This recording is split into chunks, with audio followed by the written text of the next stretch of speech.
The next thing we're going to talk about is Google's version of Excel or Google Spreadsheet app. So we're going to create a spreadsheet app. Okay. The spreadsheet that I'm going to create, which you don't have to copy me exactly, this is just an example of what I use in class, and I know you guys are going to use it in many different ways. I'm just going to go through these steps to show you some of the basic functions that Google Sheets has. Now, like I'm saying basic because Google Sheets has tons of function, and there'll be more tutorials in my technology share file that y'all can look at later if you want to get more into what all spreadsheets can do for you. So here's the spreadsheet I'm going to make. The science grade teachers at middle school take up science journals. It's a big, huge deal. All the kids have a journal, and they keep the journal all year long.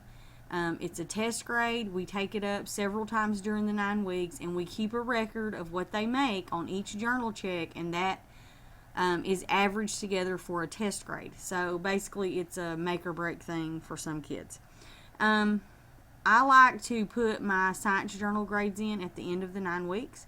So what I do is I keep a spreadsheet all the 9 weeks, for the whole 9 weeks, that records the grades from when I take up the science journals, and then I average it together and put it in the grade book before report cards are due.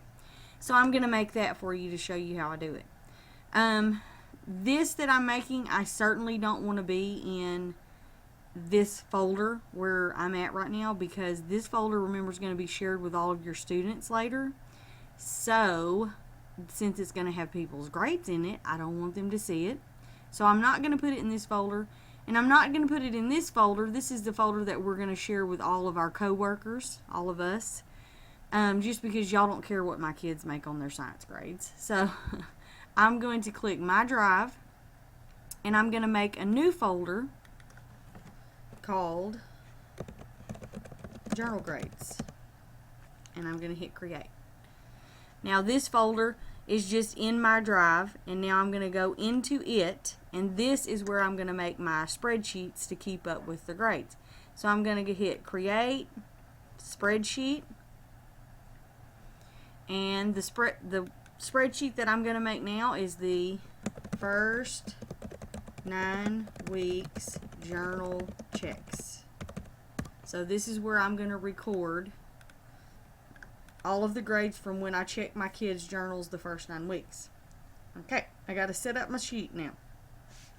First, I have 4 classes of science that I teach. So right now, if you look down here at the bottom, it says Sheet 1. This spreadsheet only has 1 page to it. I'm going to need 4.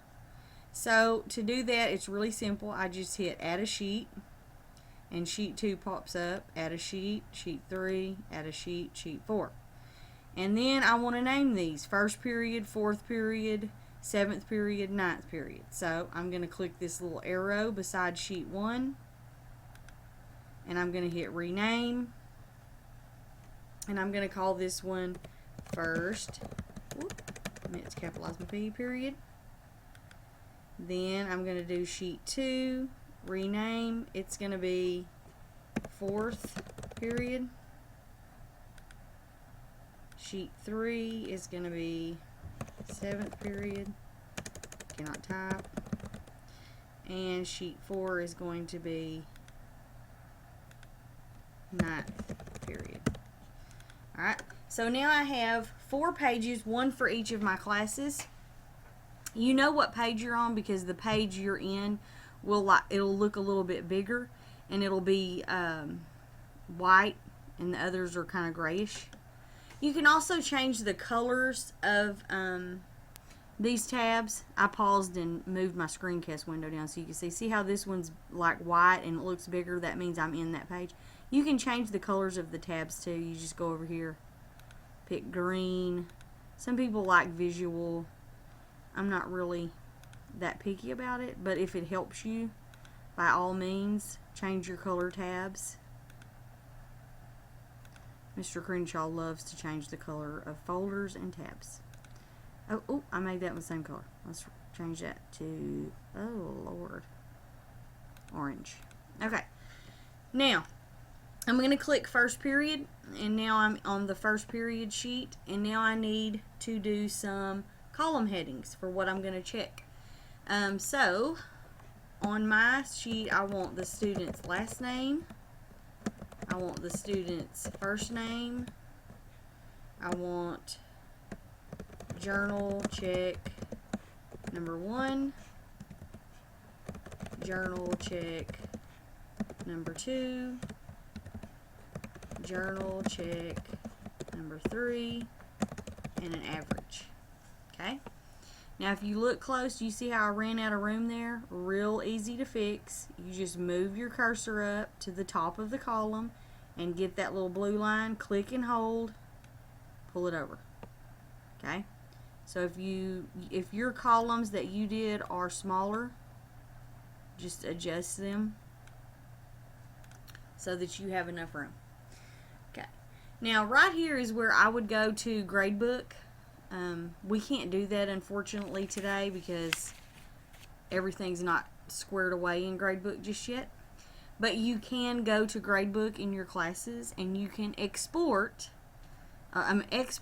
your class lists out of gradebook, and you can just copy and paste them into here. There will be a tutorial how to do that in my technology share for later. For when you guys go back, if you really want to use this, please do not type all of your students' names. That takes forever. Just export them out of your gradebook, copy and paste them onto here. That way everything is spelled correctly and you don't have to waste your time. So I would do that right now, but I'm not going to go through it because we can't at this point. But I will show you the other things that I do. First, I like for my column headings to be highlighted. Ooh. So my mouse is going crazy. How I did that is I click and hold in the first box, and then just pull across and highlight the cells that you want. Cells are the little boxes. And then you go up to your paint bucket and you highlight it. So now those stand out. And then for demonstration purposes, I'm not going to type names in there yet because I want to copy and paste these to my other classes. I'll do that in a minute. Sorry, got off track. So now I want these column headings on each page, right? Because I'm going to do this for each period. If you click this little white rectangle in the left corner, and then you come out or just stay on that and right click and hit copy, it's going to copy everything on that page. Then you can go down here and go to your 4th period class and go to the first square, right click, paste, right click, paste, right click, oh, I did the wrong thing. I hope I didn't mess it up. There, paste. So now I have that info on all of my classes. Alright, now for demonstration purposes, this is where I got off track a minute ago, I am going to type in some names here. But remember, I don't type them in real life, I export them.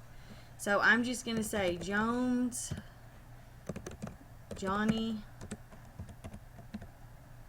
Smith, Sarah, Evans, Eva, and that'll do. 3 kids. So lucky me, I only have 3 kids in first period. Yeah, that's not going to happen.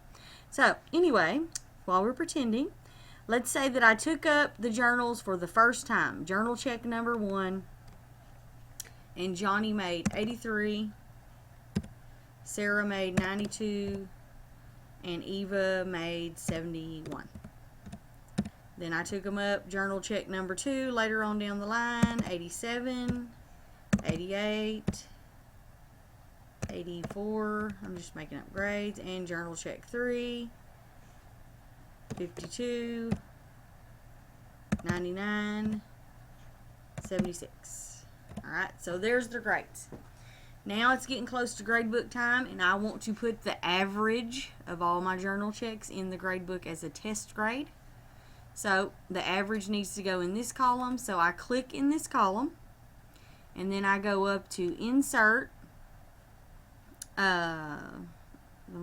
function, and then I'm going to say average, And then it's wanting to know, okay, you want to average what? It's blinking. So I want to average these three grades. So I click and hold in this first box, and then I just drag across just like when I was highlighting up here, and I hit enter on the keyboard, and this is the average of those three grades. Now, I don't want to have to sit and do that every time all the way down the list, because in real life I would have 28 students in this class probably. See this little blue box? Get on that little blue box, click it, and pull it down, however many kids you have. I just have 3, but I could keep going. Let go, and it will automatically bring that function down. And so now I have the averages of the other 2 kids right there for me to use in my gradebook. Now, like I said, this is just my example of one way I use sheets. You guys have all kinds of checklists and things you do your way in your own classroom, but I really would encourage you to use Google Drive for your checklists and things, because like we've been telling you, Google Drive is accessible anywhere that you have internet. So you can have that checklist in your Google Drive, and if you get home and realize, oh, I need to go look at that, no problem. You just go to Google, log in, and you can get to it. So just play around with it and make a spreadsheet that you might use just to learn some more about it. Good luck.